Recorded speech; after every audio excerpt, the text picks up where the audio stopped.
Welcome back. All right, in this particular episode, I want to run through about half of the assignment that the students had in class yesterday and today. That assignment was to take pieces of wood material that we have in the shop, and I wanted them to measure them, calculate the board footage within each one, and then also identify any defects that were in these. And I asked them to at least identify one defect, and I was going to give extra credit, 1 point for each extra thing that they could identify. And just a reminder for those professional woodworkers that might happen across this video, I'm keeping this very simple. I teach high school in southeastern New Mexico. We are in the middle of the oil patch, and the nearest forest to us is over 100 miles away. So the idea here is that when a student who becomes an adult walks into their local lumber store or big box store and they are needing material for a project at home, they can go through and just using some rudimentary skills, they can select some of the better pieces that are available to them. All right, first of all, let me set down my tape measure here and my calculator. Let's just remind you of a couple of things. First of all, raw lumber is sold in what we call the board foot. A board foot is 12 inches across, 12 inches long, and is 1 inch thick. And this is my example that I use because this is very close to being one board foot. This is not what the big box stores sell. They sell it by the piece. And I can assure you that everybody from the big box store all the way down to the axe man out in the swamp or the forest, they're making a little bit off of each piece of wood that you buy. But we want to know how many of these are within each one of these. Okay, so our first piece of wood, let me see if I can get you over here with our first piece of wood right there. Our first piece of wood, this was a 2 by 10 or 12. Now this one has an obvious issue because this split right along the grain. Remember, the grain are the lines in the wood. In this particular piece of wood, came from the heart of the tree.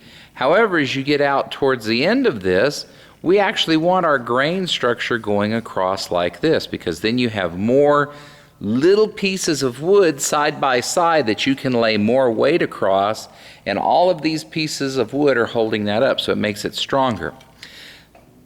While we're here, we'll go ahead and discuss some of the other defects that you can see. We have some splitting or star splitting coming out from the center of the tree. We have kind of a coarse grain between the growth rings. I don't know if this would actually classify as coarse or more medium, but we'll show you a coarse one here in a few minutes. The other thing that this one has is because it came out of the heart, there are no rings down the middle. We have our knots that are in our piece of wood. There's our knots. But we also have this. This is sap. This is resin or pitch, depending on where you are in the country. This is very undesirable. This messes up saws. This makes it harder to paint and to coat because you have to get this sanded off. I was doing some research online today. Some people will bake this and drive the rest of the resin out and liquefy this so they can wipe it off, and then they'll sand it down. But also, as you can see here, we have this split running through the center. I could take this piece of wood and probably split it on the edge of the table. The other thing that this has a pitch pocket or a bark pocket in the middle of it. This is very undesirable, but this is where we had part of a branch or something that was coming out of the tree. But we're going to go ahead and calculate the board footage here. So if I set this down, we're going to measure across. We're going to measure the width. The width is 8.5 inches, 8.5. The length is 23. And the thickness of most 2x material is 1.5 or 1.5 inches. All right, so I have those three measurements. Now what do? There's two formulas that we can use to figure board footage. The two formulas are right here. If we're measuring the width and the thickness in inches and the length in feet, which we're going to do on number 6 here, you would divide by 12. There are 12 linear inches in a linear foot, and that accounts for this. If we're doing the measurement all in inches, like we just did, width in inches, thickness in inches, and length in inches, and these two little marks here indicate inches, one little mark indicates feet, we will multiply these three and then we will divide it by 144. So we take our calculator and we do 8.5 times 23 times 1.5, and we get 293.25. And since we're doing this all in inches, we're going to divide it by 144. And we get 2.03 board feet.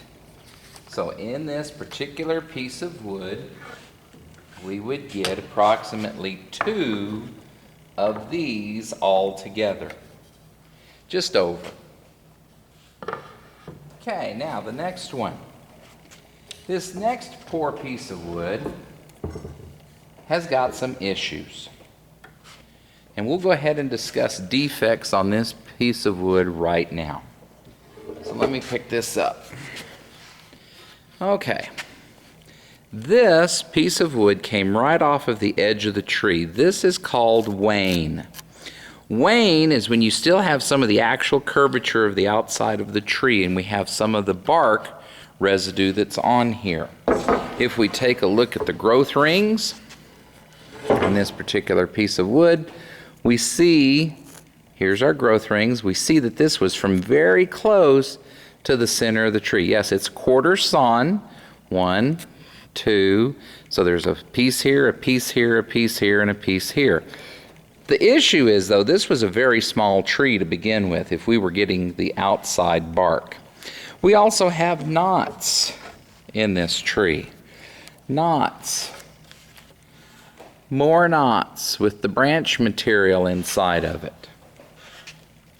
This particular piece of wood is, if I look down the edge of it, straight down this line, he's pretty straight. If I look straight down this line, he's pretty straight, but if I look down this line, not quite as straight as the other sides, but this is close enough. This piece of wood, if I were using this piece of wood, I would use this as wall framing, and I would probably tuck this in a corner somewhere to where I know that I'm not ever going to have to interact with it through the wall material, because this curving here, this just might miss it. But structurally, this piece of wood would work for a stud in the wall somewhere, probably towards the corner. Okay, how many board feet? Now this one, I already know how long it is, so we're going to measure the length for you. This particular piece of wood is exactly 8 feet long. So we're going to work the formula using the other formula where we divide by 12. Okay, this 2 by 4, I'll get it down here at the end, is 3.5 wide because that's nominal for a 2 by 4. It's 1.5 thick, and we already know that it's 8 feet long. So it's 3.5 times 1.5 times 8. Alrighty.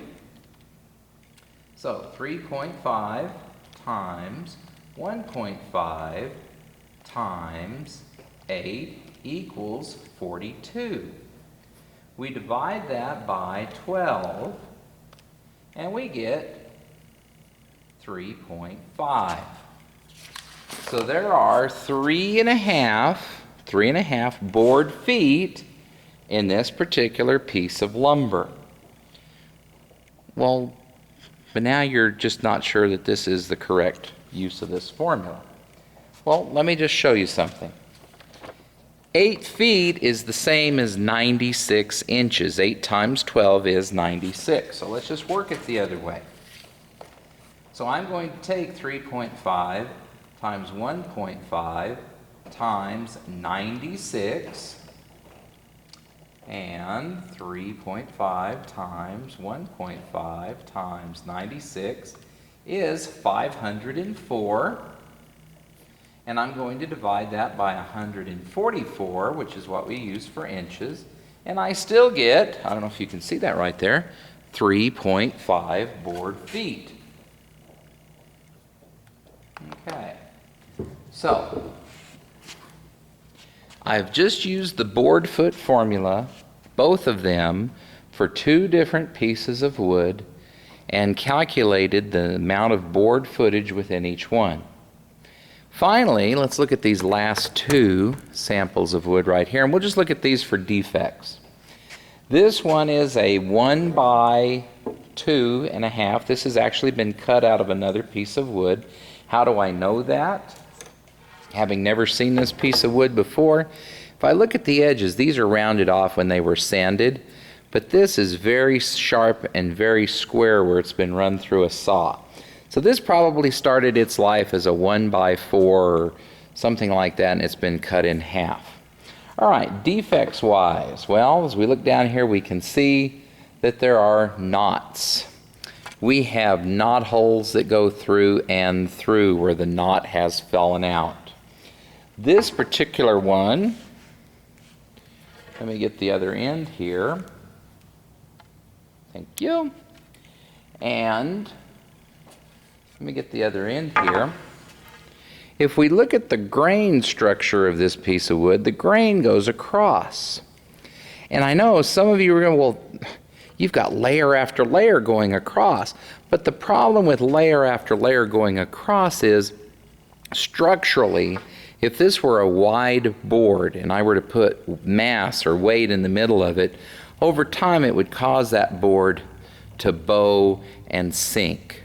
Now, if I were using this board this way for something, this is where it's the strongest when you have your grain going this way. But going across, not helping us out. Looks pretty. It's got a pretty grain structure that you could burn this or sand it, varnish it out. Very nice for decorative. This could be a picture frame. This could be framing around a window. This could be a cabinet, door framing kind of thing. But structurally, I would be very leery of using this piece of wood if it's going to hold up mass for a while. And then finally, how many of you out there have seen the Charlie Brown Christmas special? And in the Charlie Brown, and I found out that my 8th graders, most of my 8th graders haven't seen the Charlie Brown Christmas special. In the Charlie Brown Christmas special, there's that sad little tree that Charlie Brown gets. And he takes it, and Linus puts his blanket around it, and everybody donates, and it turns out to be a pretty nice tree. Well, this is our little sad Christmas tree piece of lumber material.